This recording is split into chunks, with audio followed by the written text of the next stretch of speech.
ಧಾರವಾಡ ತಾಲೂಕಿನ ತಡಸಿನಕೊಪ್ಪ ಗ್ರಾಮದಲ್ಲಿ ಇಂದು 14ನೇ ವರ್ಷದ ಶ್ರೀ ಅಯ್ಯಪ್ಪ ಸ್ವಾಮಿಯ ವಿಶೇಷ ಪೂಜೆ ಹಾಗೂ ಶ್ರೀ ಅಯ್ಯಪ್ಪ ಮೂರ್ತಿ ಮೆರವಣಿಗೆ ಅದ್ಧೂರಿಯಾಗಿ ನಡೆಯಿತು. ಗ್ರಾಮದ ಹೊರವಲಯದ ಶ್ರೀ ಅಯ್ಯಪ್ಪ ಸನ್ನಿಧಾನದಿಂದ ಗ್ರಾಮದ ಪ್ರಮುಖ ರಸ್ತೆಗಳಲ್ಲಿ ಅಯ್ಯಪ್ಪ ಸ್ವಾಮಿ ಮೂರ್ತಿ ಮೆರವಣಿಗೆ ನಡೆಸಲಾಯಿತು.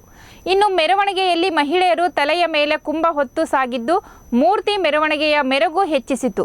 ಮಹಿಳೆಯರೊಂದಿಗೆ ಚಿಕ್ಕ ಚಿಕ್ಕ ಹೆಣ್ಣು ಮಕ್ಕಳು ಭಕ್ತಿ ಭಾವದಿಂದ ಕುಂಭ ಹೊತ್ತು ಸಾಗುತ್ತಿದ್ದು ಅವರಿಗೆ ಹಿರಿಯ ಮಹಿಳೆಯರು ಮಾರ್ಗದರ್ಶನ ಮಾಡುತ್ತಿರುವ ದೃಶ್ಯ ಕಂಡುಬಂದಿತು. ಜೊತೆಗೆ ಕುಂಭ ಮುಂದೆ ಅಯ್ಯಪ್ಪ ಮಾಲಾಧಾರಿಗಳು ಶ್ರೀ ಅಯ್ಯಪ್ಪನ ನಾಮ ಜಪ ಮಾಡುತ್ತಾ ಸಾಗಿದ್ದು ತಡಸಿನಕೊಪ್ಪದ ಶ್ರೀ ಅಯ್ಯಪ್ಪ ಸ್ವಾಮಿ ಸನ್ನಿಧಾನದ ಗುರುಸ್ವಾಮಿ ನಾಗೇಂದ್ರ ಸ್ವಾಮಿ ನೇತೃತ್ವದಲ್ಲಿ ಮೆರವಣಿಗೆ ಸಾಗಿತು.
ನಂದು ಕೊಟ್ಟಂತ ತುಂಬಾ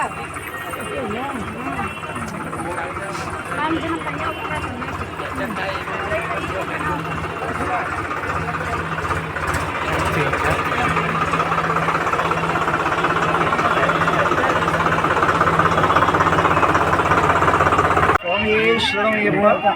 ಇವತ್ತಿನ ದಿವಸ ತಡಸಿನಕೊಪ್ಪ ಗ್ರಾಮದ ಸನ್ನಿಧಿ ವತಿಯಿಂದ ಇದು ಪ್ರತಿ ವರ್ಷ ನಡೆದಂತೆ ಈ ವರ್ಷವು 14ನೇ ವರ್ಷದ ಮಹಾಪೂಜಾ.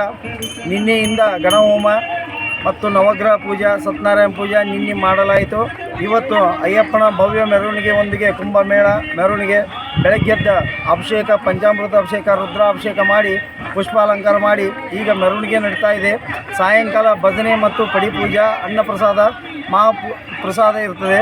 ಎಲ್ಲ ಭಕ್ತಾದಿಗಳು ಈ ಪೂಜೆಯಲ್ಲಿ ಪಾಲ್ಗೊಂಡು ಪ್ರಸಾದ ಸ್ವೀಕಾರ ಮಾಡಿ ಅಯ್ಯಪ್ಪನ ಪಾತ್ರಕ್ಕೆ ಆಶೀರ್ವಾದ ಪಡಿಬೇಕಾಗಿ ವಿನಂತಿ. ಸ್ವಾಮಿಯೇ ಸ್ವಾಮಿಯೇ ನಾಗೇಂದ್ರ ಗುರುಸ್ವಾಮಿಯವರು ಭಾರತೀಯ ಅಯ್ಯಪ್ಪ ಸೇವಾ ಸಂಘ ಧಾರವಾಡ ಜಿಲ್ಲಾ ಧಾರವಾಡ ತಾಲೂಕಾ ಅಧ್ಯಕ್ಷರು.